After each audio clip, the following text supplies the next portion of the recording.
Word of piece நிகழ்ச்சியில் யாவரை நாங்கள் வரவேற்கிறோம். 2 தீமோத்தேயு எழுதின புத்தகம் 1ஆம் அதிகாரம் 7ஆம் வசனம். தேவன் நமக்கு பயமுள்ள ஆவியை கொடாமல் பலமும் அன்பும் தெளிந்த புத்தியும் உள்ள ஆவியை கொடுத்திருக்கிறார். இயேசு கிறிஸ்து இன்றைக்கு நமக்கு பயமுள்ள ஆவியை தரல, பயம் இல்லாமல் இருக்கிற நல்ல ஆவியை நமக்கு தந்திருக்கிறார். இந்த ஆவியினால கர்த்தருடைய நாமத்தை உயர்த்துவோம், கர்த்தர் பெரிய காரியங்களை செய்வோம்.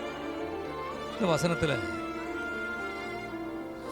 தேவன் நமக்கு பயமுள்ள ஆவியை கொடாமல் பலமும் அன்பும் தெளிந்த புத்தியும் உள்ள ஆவியை கொடுத்திருக்கிறார் என்று.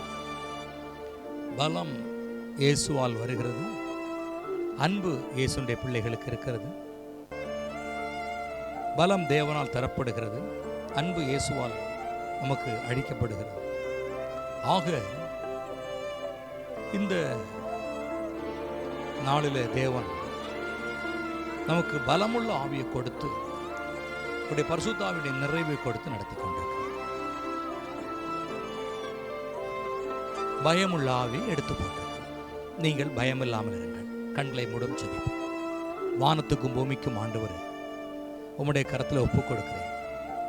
பயமுள்ள ஆவியை தராமல் அன்பும் தெளிந்த புத்தியும் ஞானமும் விவேகமும் பரிசுத்தம் நிறைந்த நல்ல ஒரு கிருபையின் ஆவியை கொடுத்து என் ஆண்டவர் வழி நடத்தி கொண்டிருக்கிறீங்க. அதற்கு ஸ்தோத்திரம். இந்நாள் வரைக்கும் நடத்தின எங்கள் ஆண்டவரை இனிமேல் நடத்தும். உம்முடைய இரக்கத்துக்குள்ளே, உம்முடைய கிருபைக்குள்ளே மறைத்துக்கொள்ளும். இந்த வேர்ட் ஆஃப் பீஸ் ப்ரோக்ராமை கர்த்தர் ஆசீர்வதித்து நீர் மகிமையாய் வழி நடத்தணுமே நாங்கள் ஜெபிக்கிறோம். உடைய பலத்தை கருத்தில் ஒப்புக் கொடுக்கிறோம், பொறுப்பேற்றுக் கொள்ளுங்கள். இயேசுவின் நாமத்தில் ஜெபிக்கிறோம் நல்ல பிதாவே.